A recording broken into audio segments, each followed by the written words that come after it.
Masakit pala sa una, pero masarap pag nasanay na. Ako po si Annalyn. Nagbabayan sell ako ng mga cellphone. May pwesto ang amo ko sa Green Hills. Doon ko nakilala si Arman. Nagre-repair siya ng mga cellphone. May asawa si Arman pero lagi siya nagpupunta sa pwesto namin.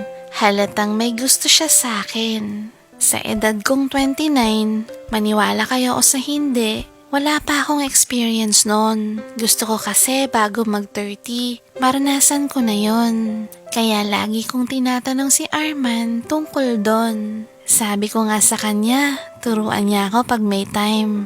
Pero joke lang yon. Pero pwede rin naman.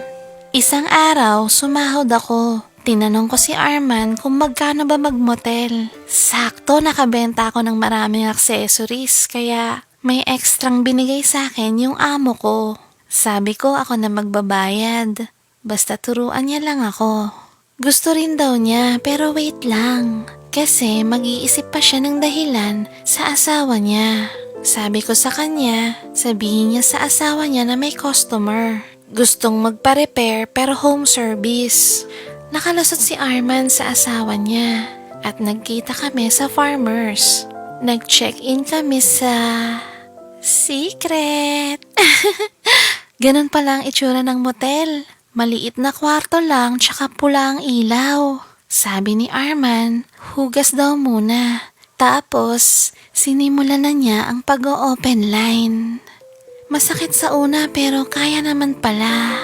Ang galing niya kasing kumalikot ng cellphone. Simula nun, madalas na kaming nagti 3 hours tuwing sahod ko.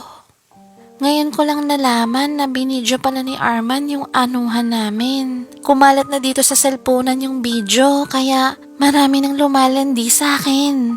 Ang problema ko ngayon, paano ko na sila mapagbibigyan lahat?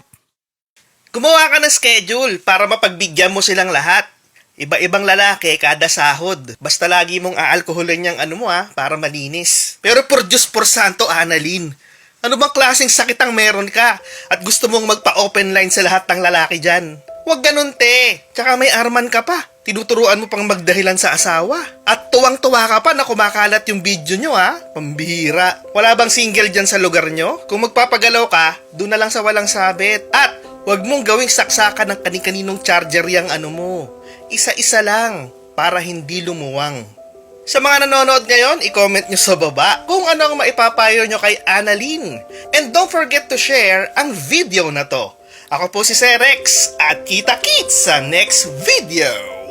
Rections, Api!